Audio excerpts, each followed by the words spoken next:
Dr. Ramchandani has given me the honor of presenting our keynote speaker for the 9th annual Re-Evolution meeting. And before I do, I just want to say a couple of things. As I mentioned this morning, this is a great meeting. Tell your friends, go back home, tell all the other fellows in your institution, the junior ones, that this is the place to be to learn hands-on minimally invasive surgery. I'd like to say that this meeting has evolved over the years, and Dr. Ramchandani deserves a lot of credit for bringing it to where we are today, with some great relationships with national societies and international societies. This meeting, if you look to the front of your brochure, is endorsed by the Society for Thoracic Surgeons. We mentioned that a couple of weeks ago in Chicago when we had the second STS-sponsored robotic symposium. It is also in partnership with the International Society of Minimally Invasive Cardiac Surgery, the ISMICS. And for those of you who, number one, haven't heard of the ISMICS, you got to hear about it. And number two, if you're not a member, you must become a member. And I think Dr. Cheung is going to tell us more about that. But I think this is the kind of collaboration that really brings home the, you can see the logo there, the relationships and kind of rubbing shoulders and teaming up with various experts in the field of minimally invasive heart surgery. So without further ado, I'd like to introduce my good friend Anson Cheung, who is the professor of cardiac surgery at the University of British Columbia and the director of cardiac transplant and ventricular assist at St. Paul Hospital in Vancouver.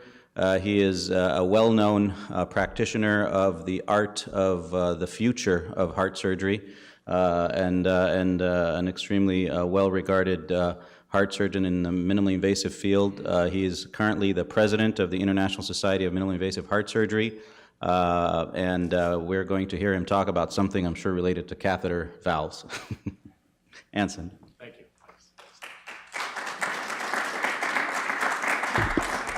Well, thanks for the introduction, embarrassing me, and again, thank you for the organization for me to present.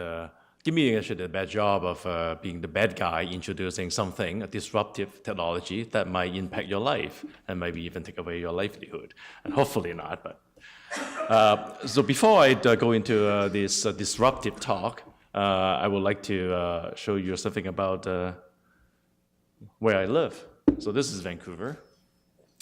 So we are right on the coast, on the west coast of on the Pacific Ocean. Population about 2 million, and the whole province of British Columbia about 4.5 million. And this is what I see every day. And the ski hill is right up the hill, half an hour drive from downtown Vancouver. And actually, one of my cardiology colleagues just sent me a Facebook of what she did on the weekend with spring break. Is that she skied in the morning, and then she went to the golf course in Vancouver in the afternoon.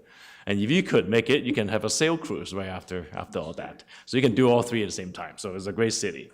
Now, this is where I work, and everyone seems, because it's West Coast water, everyone seems to be happy and jovial. And you can do a canoe trip at the end of the day, beaches along. And there's one reason I have to show you this, is that I want you to come visit me. And I'll give you actually a good opportunity to come to Vancouver. Well, the opportunity is coming very soon. It's actually coming in June, on June 13th to 16th. Our annual meeting will be held in Vancouver at a great 4-day meeting, and it will be the program director is Joel Mellis and Rashmi Yadav from UK, and we have a great program for you. So if you have not signed up for the meeting, and today I think is the last day for the reduced registration, and also if you're not a member, please come to me and Sam or any other ISMICS member on here that we will sponsor you to get on board. Now, I'm done with the talk. Now, I don't need to tell you about anything about mitral valve. Mitral valves all make differently. Mitral regurgitation is not the same as just like aortic stenosis, not just one disease, it's multiple disease process. I think the key to remember is that we have really two types of mitral regurgitation, the primary and secondary, and they're different problems. One is a valvular problem, the secondary one is actually a ventricular problem. So we cannot look at them at the same time, in the same, using the same lens. Now, I guess the main question is that when we develop disruptive technology like this, to try to, perhaps minimize to get the patient a benefit, is it really needed, first of all? So when we look at that, we need to ask the three questions. I always look at that.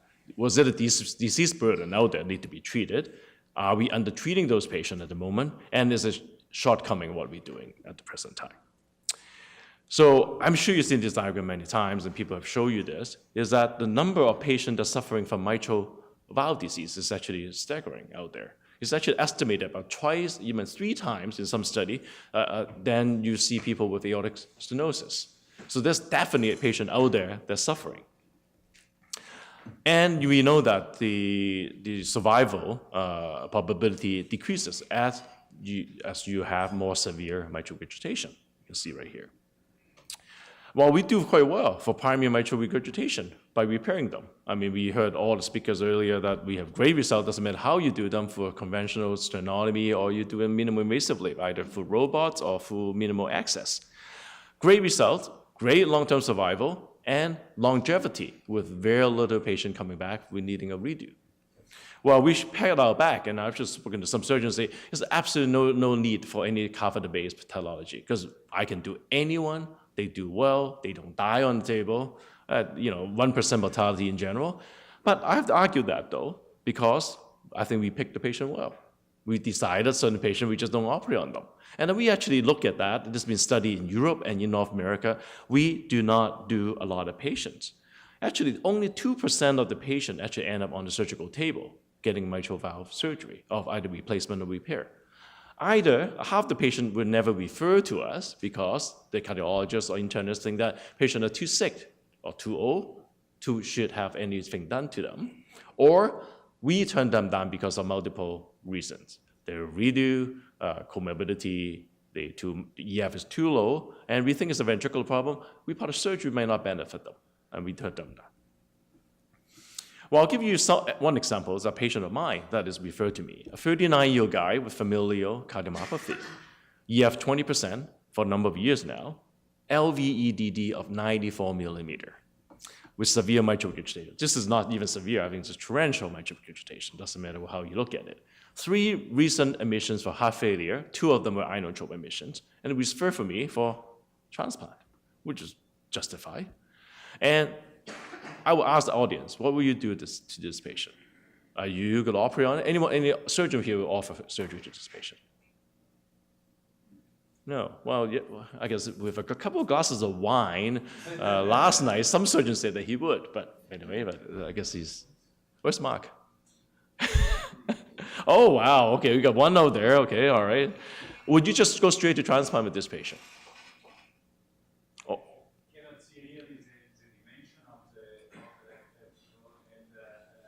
94 millimeter ventricle. Yeah. The CRT is already done. Non-responder.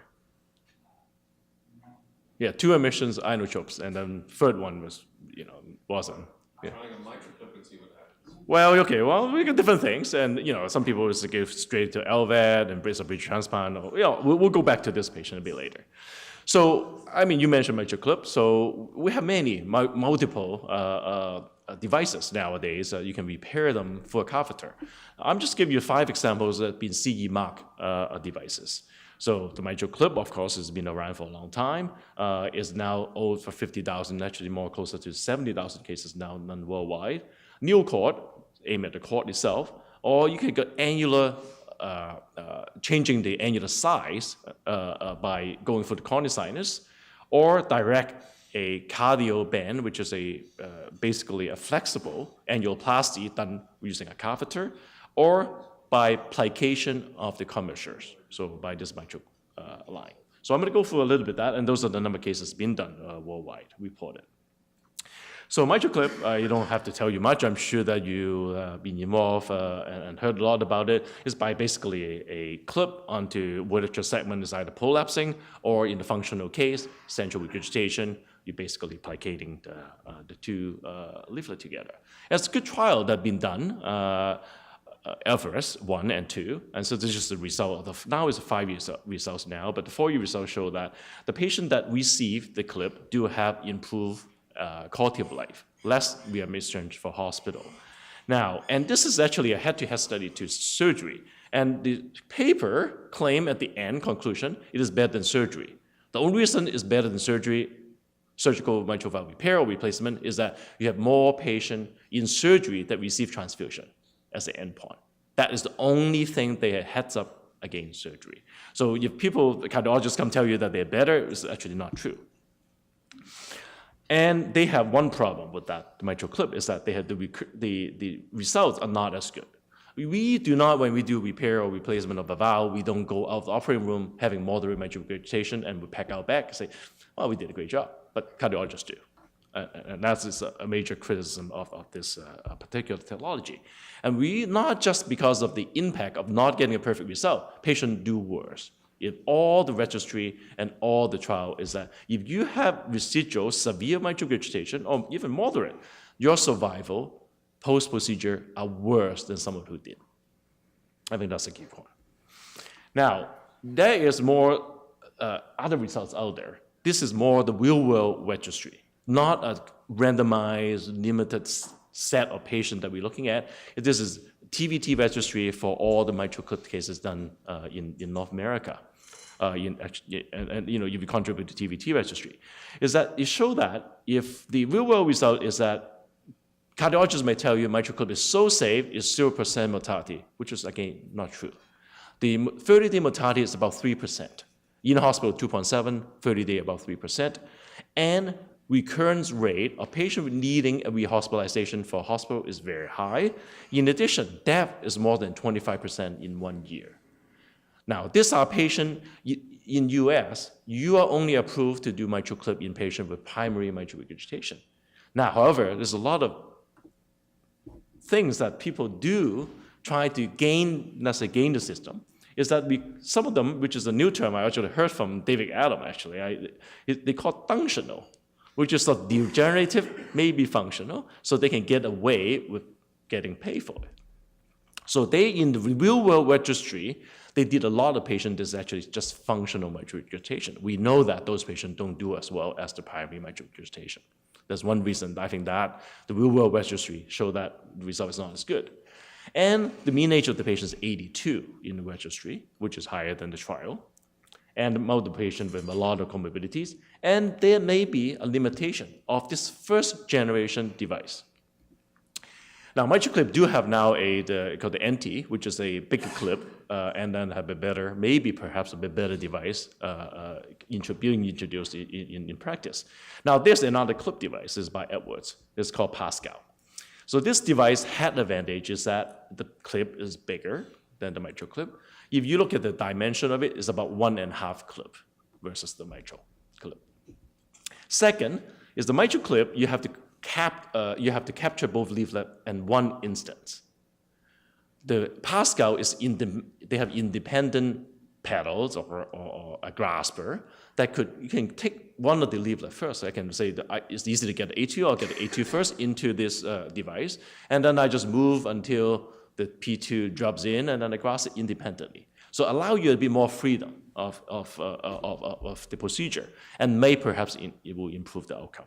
And we decrease the amount of dehiscence or also detachment in the future. So this is one of the cases we did with one of the first cases done in the world with the Pascal device.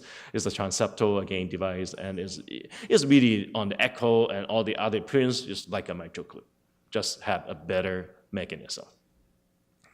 So this patient responded with 2 clips and with trivial mitral regurgitation. So another device is the cardioversion carry-on device, which put in the coronary sinus. Basically, you anchor it on the distal portion of the coronary sinus, and then one proximal, and then you shorten in the middle, and to shorten the dimension of the posterior annulus. Now, as you know, that the coronary sinus is not exactly right where the posterior annulus is, so it's usually above and or variable on CT, even up to 3 centimeters away from the annulus. And sometimes when you shrink this portion, have absolutely no improvement in the dimension at all, decreasing the AP diameter. And this is the study that they did. They did Titan 1 and Titan 2 trial, and they show that there are reduction in mitral regurgitation. However, again, not as good as you would be in a surgical repair. Now, another device is the cardio band, by Valtech, now it's brought up by Edwards. It's basically a transeptal device that put a flexible band along the posterior annulus, and you put screws, multiple screws, depends on how big the annulus is, as many screws you unite, and then you can cinch it after you screw, and then you just turn the knob with a wire, and then it will shrink the posterior under echo guidance, and then you know what dimension you need. Now, I'm not going to show you the whole case, so we'll just show you this is from Zurich. This is a case done by Maisano and Rismo. As a patient with a severe mitral regurgitation. It doesn't run as well. There you go. And so what they do is that they put the band in, and then you can see the screw that they will screw in the annulus itself. So one of the problem, actually a lot of exclusion patients receiving this device is that the depth of the course of the circumflex artery could be too close to the posterior annulus. So if the screw into one of those, it would not be a good day for you. So there's a lot of exclusion criteria. Actually, I'm going to just skip this. It maybe not run as smoothly that I like. And they did in the initial CE mark trial, they show that with the device, there is decreased mitral regurgitation. Again, not completely eliminated. It's still 10% of the patient had residual 10 severe mitral regurgitation. They did see patient late that they have, at time of discharge, had decrease in the AP diameter. The people have done many. They say that, well, we do surgery, we don't look at one thing. We just don't put a ring in. Sometimes we do a leaflet resection, application, or putting cordites in. Well, can we do a combined procedure? There's multiple combined procedure now. Is actually a registry, done a lot of multiple cases. Now is this particular example is a patient had a mitral clip to begin with, came back with still moderate mitral regurgitation. So they went to the lab. Again, this is a case done in Zurich, is that they put a cardio band in it, and now the residual, which unfortunately this doesn't run, there we go. Oh. Is that the residual, the mitral regurgitation had decreased substantially after the both procedure done. But still some, but not as much as used to. The other device that we surgeons do is actually putting cordites in. This is a treatment that for people with prolapse leaflet or degenerative disease. There's now 3 devices out there. One of them, or Neocord, I'm not sure it's actually USA approved yet, but it's definitely CE mark approved. Harpoon, CE mark approved, and Chordal is another new device. So what it does is actually on the animation to show you that is a apical access. Very important that you want to make sure that you have to be between the 2 pepin muscles. You don't want to get into that. And then you go in, grasp the leaflet is prolapsing, and with the indicator tell you that you actually had good tissue grasping, a needle will drive a Gore-Tex cordi through that segment of the leaflet, and then you externalize it to the apex, and then you tie it onto a platelet to secure that. And you can adjust the tension of it under TEE to give you the proper final position of that cordi. So you can see that this is quite a simple and very surgical orientated type of device. Now the results is actually quite good for certain anatomy. If this prolapse segment is in the A2 or P2, they call that the type 8 type of prolapse. The results are excellent. But if you have the prolapse is towards the commissure, and there's also potential of entrapping other cordi in it, the result is not as good. Or you have multiple segment prolapse. So now they're trying to do is that they also use multiple cordi. Most of the patients will receive 2 to 3 cordi to support that. Initially, they have a lot of failure because they only use 1 cordi. Now, I'm sure that you're all familiar with this study that a randomized patient with mitral valve repair and replacement with patient with ischemic mitral regurgitation. And the result definitely, they show that the repair is good initially. However, the recurrence of mitral regurgitation is up to almost 60% at 2 years, which is not good. Though there's no survival differences in the study. So a lot of people are thinking, well, instead of repairing using a catheter, could we just put a new valve in, like a TAVR, to fix the problem? And you can address multiple different etiology of mitral regurgitation with valve replacement. Well, the mitral valve is, as you all know, is complex and is all sort of danger around it, such as LVOT obstruction. You have the very close to the aortic valve, you may injure it. You also could injure the circumflex artery or the conduction system compression. And also, how do you fix the valve in place? If you have TAVR, you have a calcified fibrotic structure, the leaflet or the annulus, all you need to do is radial force. But mitral valve, in general, mitral regurgitation, have nothing for you to grasp on to do that. So how do you do that? So this is an LVOT obstruction that demonstrates this is simulating a valve inside of a CT simulation. There are now at least actually more than now 30. It's actually about, the last count was about 45 devices now on different stages of development or implant already in human of that. This is not, by no means not complete, this list. How do you deliver the valve? Well, the most logical and easiest way is the apical. The most direct, from the apical to the mitral valve, you're only looking about 10 to 12 centimeters distance. And the other way is transatrial, and then the ultimate, eventually, everything is going to go transvenous, transeptal into the mitral valve. Now, I'm going to show you a few cases of different devices being in. This is the timeline. The first one is the cardiac AQ, done in 2012, and then the component device in 2016. Those are the number of cases being done worldwide. Not that many. If you count them all up, you're looking at, this is not the complete list. This has all been published cases. There's only about 300 cases done worldwide of all TMVR done. Now, though the company has spent more than about $1.5 billion on all of them together. So there's a lot of money spent on that, trying to get these devices go on. So this first device being on in human use is the cardiac AQ device, now bought up by Edwards. The first case was done by Sondergaard in Denmark. It was a initial transvenous transeptal delivering system. And the concept is that you can see these legs in there. Those are legs that you can extend out and then capture subannulally the leaflet. And then you have upper leg, which they didn't want to show you in this particular device, is actually upper leg that will grasp in super annularly the leaflet and the chordal as the supporting structure for the fixation of the valve. So this is not a transeptal case. So because the initial cases were very long, very difficult, so they developed an apical system. Now this is again so transapical access, and then they extend the legs. You can see that down here, and then capture the leaflet. Once the leaflet and chordal is captured, and then you assure on echo, and you release the valve. It's all light to node-based device, no balloon required. So this is the patient had absolutely no residual mitral regurgitation. Now, the results are not the greatest. 23 cases done now worldwide. Technical success is 83% of the patient. Mortality, 48%, 30 days. This is not acceptable. They did start a trial in Europe and in the US, and unfortunately been halted. I'm not sure Edwards actually made a formal announcement for that halting of the trial yet, but it's been taken. They have told the investigator that it's likely not to be turned.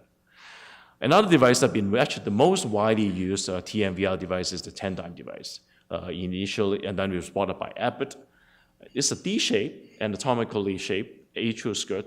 And then the fixation system, interestingly, is not trying to capture any leaflet or chordal. It's actually having a tethering system up to the apex. So it's like a parachute, which holding onto the string onto the apex, so the valve won't get ejected into the left atrium. This is fully retrievable, repositionable until you fixated the valve, and there's multiple sizes to fit different anatomy. So this is courtesy of Neil Mott from London. They show me a post-op patient. Now, the first case initial is done in Paraguay in an acute study. They put in 2 patients and then observed them on table while the patient received this device. After 2 hours, and they said the device worked fine, they actually went on to replace the valve surgically. So that's how they did in the first 2 cases. Now then, there's now a trial going on in Europe and in North America, and the results are actually quite good. Relatively good, and 75 patients we presented in the London Valve in 2017. mean age 75, and those are the NYJ class of the patient. STS class is 7.1%, 96% success rate of implanting, which is very good. 30-day mortality, 6.7%.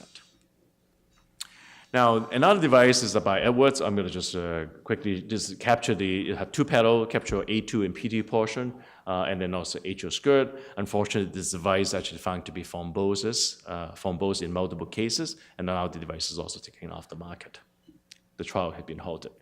Another device, I think you are also involved here. That is the Medtronic Intrepid device. This device is very interesting. It had a very interesting concept, is that it had a dual stent device design. So they have an outer ring, which is completely independent from the inner ring, which is the valve is mounted on. So the outer ring will take on all the changing the dimension of the systole and diastole of the mitral annulus, so you won't affect the function of the valve itself, and then might, perhaps, less likely having valve fracture. So that's the concept of it. So, and it's a full 24 French delivering transapical system. Basically, under majority of cases are done under TE guidance. You just go access it for the apex, cross the mitral valve into the left atrium, expand the atrial skirt, and then pull the device down onto the annulus tightly. You do pacing required for this device. People have done it without pacing, but majority of people do use ventricular tachycardia pacing to decrease cardiac output. And then this thing is basically like a wine cork. Plug it into the annulus, using a lot of radial force to secure it. So the first 50 cases actually been published by Vini, which did the first case in London just recently. And the mean age, again, the same, in the 70s. The majority, the patient STS score is 6.4%. A lot of patients are redo. LEF is about 43%. Great success rate of 96%, a successful implant. Though, again, we go back to majority of the patients are quite ill. So again, the mortality is a bit higher, it's at 14%, 30 days. High Life is another device. This is a two-component device. You first go trans-aortic, put a ring up subannulally, and then a valve put in transapically, like a valve in ring type of arrangement. So several cases have been done, and this is a case that show this is an animal case showing how the ring is, and then apical delivering of the valve. And Chason is another two-component system. This is actually done completely transeptally. They put initially a subvalvular anchor that actually capture all the leaflet and also the anterior leaflet to prevent it from SAM, and then a valve was delivered again transeptally into this ring. There's a trial going on. There's a prelude trial, and the first case, actually one of the few first-in-man cases actually allowed to be done in US. It's done in New York by Matt Williams, and now compassionate cases done elsewhere. At the moment, the company just recently acquired by LivaNova. Now, so the results of the first 12 cases, again, higher mortality than we expected, that's about 25%. But the success rate of the implant is 92%. Well, so I give you an example of that patient of unmet need. What did we do to them? Well, as Mahesh mentioned, we did send the patient for mitral clip. Okay? So the patient was on the table in the cath lab. We applied the first clip, not releasing it. We still have severe mitral regurgitation. So we think we're going to need 4 at least clips for this patient. So they call me up and I say, should we do this? So I said, probably not. So we took the patient off the table. So what we did is that we assessed him for a TMVR. So this is another device that I'm involved in, disclosure, is that the device that is a district device called Tierra, and we're going on 2 trials with this. So this, I'll show you, so what we did, just like any TMVR, we do extensive measurement of dimension, implant angle, we do a simulation, make sure there's no LVOT obstruction, and then we access where the apex is. So how we do this is apical access, a very simple case.